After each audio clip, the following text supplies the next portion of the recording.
Hello students, I welcome you all to my YouTube channel Emma Mother Story Circle. Today we are going to learn a poem, The Lotus, written by Toru Dutt, and this is from Gulmohar English book for class 6 CBSE. So first of all, we will have some information about the author Toru Dutt, who has written this poem. Toru Dutt has written both descriptive and narrative verses. Toru Dutt ने दोनों तरह की कविताएं लिखी हैं, descriptive भी और narrative भी. But even her narrative poems have rich descriptions of nature. हालांकि उनके नैरेटिव पोम्स में भी, नैरेटिव कविताओं में भी नेचर के, प्रकृति के बारे में अच्छा खासा वर्णन किया गया है, डिस्क्राइब किया गया है. Much of her short life was spent in 2 spacious garden homes, Ram Bagan and Bagmari in West Bengal. उन्होंने अपने लाइफ का अच्छा खासा समय दो बड़े गार्डन्स में, बागीचों में, बागमोर और राम बागान में बिताया है, जो कि वेस्ट बंगाल में है. These gardens shaped her keen sense of observation and her response to colour. और इन बागीचों ने तोरू दत्त के ख्यालों को, मतलब कलर को लेकर, रंगों को लेकर, उनके विचारों के बारे में एक अच्छा सेंस दिया है ना, उनको एक अच्छा ऑब्जर्वेशन पावर दिया है.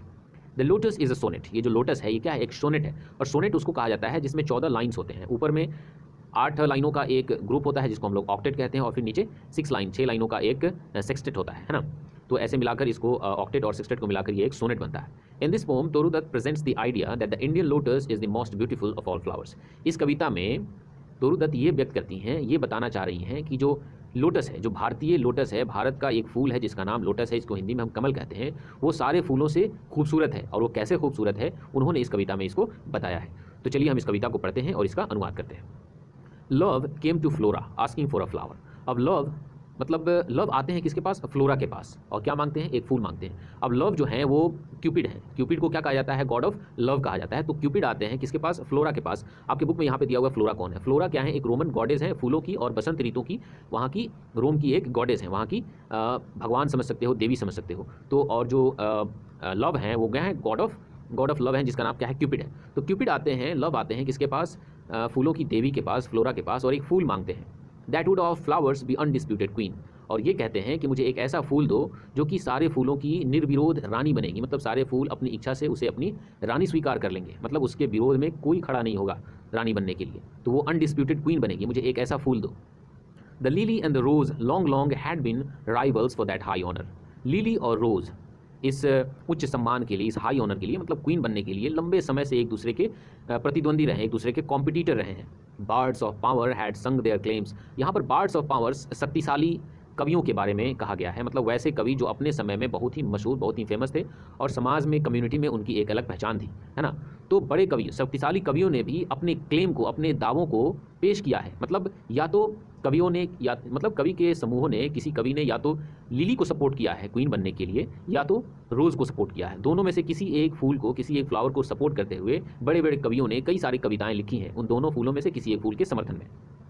The rose can never tower like the pale lily with her Juno main.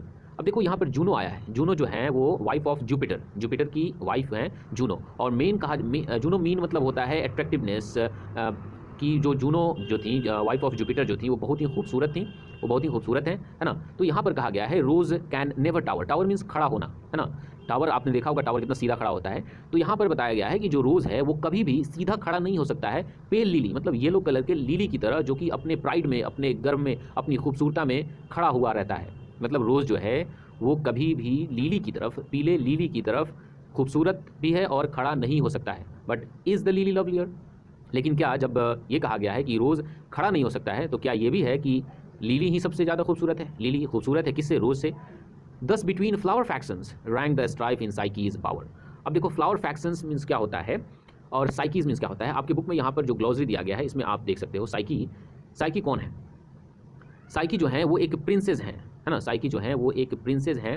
Psyche is a beautiful princess loved by Cupid. Cupid जिनको प्यार करते हैं, मतलब जो गॉड ऑफ लव जो है क्यूपिड, वो जिनको प्यार करते हैं, जिनको जो प्रिंसेस को प्यार करते हैं, उनका नाम क्या है? साइकी है.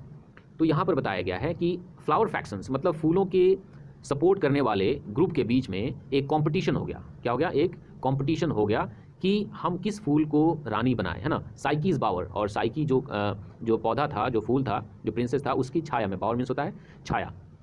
Give me a flower delicious as the rose. मुझे एक ऐसा फूल दो. कौन कहते हैं? लव कहते हैं, क्यूपिड कहते हैं फ्लोरा से कि मुझे एक ऐसा फूल दो जो कि रोज़ की तरह डिलीशियस हो, मधुर हो, and stately as the lily in her pride, और लिली की तरह स्टेटली मतलब अपने गर्व से खड़ा रहने वाला हो, अपनी खूबसूरती में खड़ा रहने वाला हो, रॉयल फैमिली से बिलोंग करता हो, है ना, जो कि रॉयल हो। एक ऐसा फूल दो जो कि रोज़ की तरह मधुर हो और लिली की तरह खड़ा रहने वाला हो, बट ऑफ व्हाट कलर। तो फ्लोरा पूछती हैं कि अच्छा उसका रंग कैसा होना चाहिए। रोज़ रेड, लव फर्स्ट चूज। तो लव, क्यूपिड ने सबसे पहले कहा कि उसका जो कलर है ना रेड रोज़ की तरह होना चाहिए। देन प्रेड, फिर उसने प्रार्थना की या फिर उसने कहा नो लिली वाइट, नहीं नहीं नहीं, उसका कलर जो है लिली की तरह वाइट होना चाहिए। और बोथ प्रोवाइड, या तो आप एक ऐसा काम करो मुझे उन दोनों का कॉम्बिनेशन दे दो।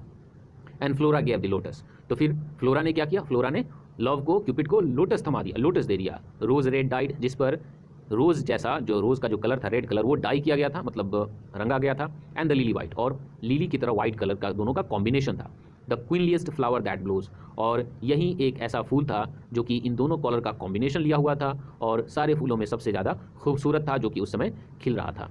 So this was the poem that I just explained in front all of you. ये जो पोम लिखा गया है इसका मोटिव ये था कि जितने भी वेस्टर्न कल्चर्स हैं, मतलब पश्चिमी सभ्यता की जितने भी कल्चर्स हैं, उन सब पर भारतीय सभ्यता को हावी करने के लिए, भारतीय सभ्यता को विजय बनाने के लिए इस पोम को लिखा गया था तोरूदत्त के द्वारा। तो ये पोम का एक्सप्लेनेशन कैसा लगा आप मुझे कमेंट करके जरूर बताएं। वीडियो अच्छा लगा हो तो लाइक करें और आप नए हो तो चैनल को सब्सक्राइब जरूर करें।